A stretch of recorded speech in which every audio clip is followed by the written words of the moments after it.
Please like the video and share it so that it reaches many more people and you get sawaba, or rewards from Allah.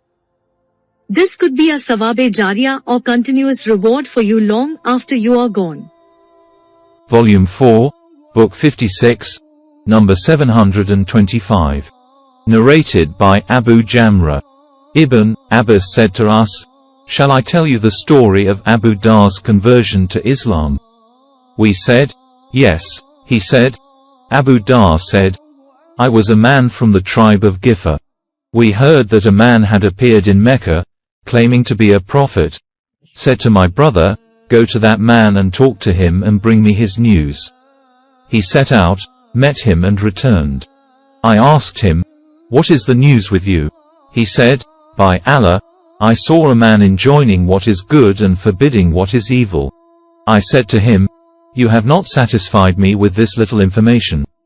So, I took a water skin and a stick and proceeded towards Mecca. Neither did I know him, i.e. the Prophet, nor did I like to ask anyone about him. I kept on drinking Zamzam water and staying in the mosque. Then, Ali passed by me and said, 'It seems you are a stranger.' I said, 'Yes.' He proceeded to his house and I accompanied him. Neither did he ask me anything, nor did I tell him anything. Next morning I went to the mosque to ask about the Prophet, but no one told me anything about him. Ali passed by me again and asked, 'Hasn't the man recognized his dwelling place yet?' I said, 'No.' He said, 'Come along with me.' He asked me, 'What is your business? What has brought you to this town?' I said to him, 'If you keep my secret, I will tell you.' He said, 'I will do.' I said to him, 'We have heard that a person has appeared here, claiming to be a prophet.' I sent my brother to speak to him, and when he returned, he did not bring a satisfactory report. So I thought of meeting him personally. Ali said to Abu Dar, 'You have reached your goal. I am going to him just now, so follow me, and wherever I enter, enter after me. If I should see someone who may cause you trouble, I will stand near a wall pretending to mend my shoes, as a warning, and you should go away then.' Ali proceeded and I accompanied him till he entered a place. And I entered with him to the Prophet, to whom I said, 'Present the principles of Islam to me.' When he did, I embraced Islam immediately. He said to me, 'O Abu Dar, keep your conversion as a secret and return to your town. And when you hear of our victory, return to us.' I said, 'By him who has sent you with the truth, I will announce my conversion to Islam publicly amongst them, i.e. the infidels.' Abu Dar went to the mosque, where some people from Quraysh were present, and said, 'O folk of Quraysh, I testify that none has the right to be worshipped except Allah, and I, also, testify that Muhammad is Allah's slave and his apostle.' Hearing that, the Qurayshi men said, 'Get at this Sabi, i.e. Muslim.' They got up and beat me nearly to death. Al-Abbas saw me and threw himself over me to protect me. He then faced them and said, 'Woe to you! You want to kill a man from the tribe of Gifar, although your trade and your communications are through the territory of Gifar.' They therefore left me. The next morning I returned to the mosque, and said the same as I have said on the previous day. They again said, 'Get at this Sabi.' I was treated in the same way as on the previous day, and again Al-Abbas found me and threw himself over me to protect me, and told him the same as he had said the day before. So, that was the conversion of Abu Dar, may Allah be merciful to him, to Islam. Volume 4, Book 56, number 726. Narrated by Ibn Abbas. If you wish to know about the ignorance of the Arabs, refer to Surah Al-An'am after verse number 130.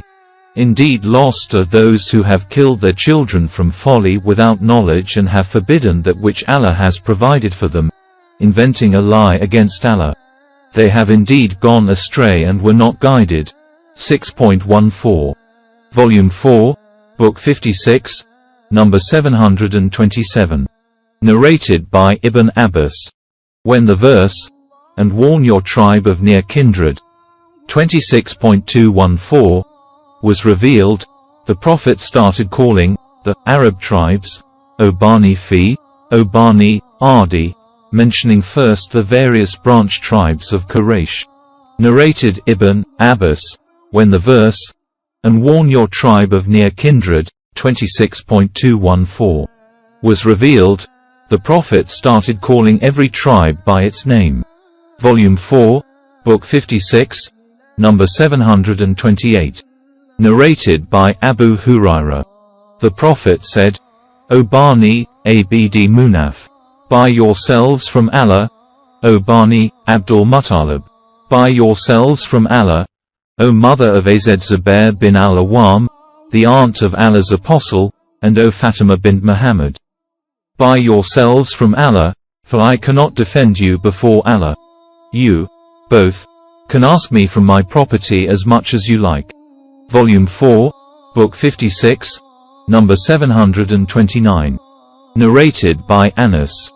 The Prophet sent for the answer, and when they came, he asked, Is there any stranger amongst you? They said, No, except the son of our sister. Allah's apostle said, The son of the sister of some people belongs to them. Volume 4, Book 56, number 730. Narrated by Aisha. That during the Mina days, Abu Bakr came to her, while there were two girls with her, beating drums, and the Prophet was lying, covering himself with his garment. Abu Bakr rebuked the two girls, but the Prophet uncovered his face and said, O Abu Bakr, leave them, for these are the days of Eid, festival. Those days were the days of Mina. Aisha added, I was being screened by the Prophet while I was watching the Ethiopians playing in the mosque. Umar rebuked them, but the Prophet said, Leave them, O Bani Afida. Play. For you are safe. Volume 4, Book 56, number 731. Narrated by Aisha. Once Hassan bin Thabit asked the permission of the Prophet to lampoon, i.e. compose satirical poetry defaming the infidels. The Prophet said, What about the fact that I have common descent with them? Hassan replied, I shall take you out of them as a hare is taken out of dough. Narrated, Urwa. I started abusing Hassan in front of Aisha, whereupon she said, Don't abuse him, for he used to defend the Prophet with his poetry. Volume 4, Book 56, number 732. Narrated by Jubair bin Mut'im. Allah's apostle said, I have 5 names. I am Muhammad and Ahmad. I am Al-Mahi, through whom Allah will eliminate infidelity. I am Al-Hashir, who will be the first to be resurrected, the people being resurrected thereafter. And I am also Al-Aqib, i.e. there will be no prophet after me. Volume 4, Book 56, number 733. Narrated by Abu Hurairah. Allah's apostle said, Doesn't it astonish you how Allah protects me from the Quraysh's abusing and cursing? They abuse Muhammad and curse Muhammad while I am Muhammad, and not Muhammad. Volume 4, Book 56, number 734. Narrated by Jabir bin Abdullah. The Prophet said, My similitude in comparison with the other prophets is that of a man who has built a house completely and excellently except for a place of 1 brick. When the people enter the house, they admire its beauty and say, But for the place of this brick, how splendid the house will be.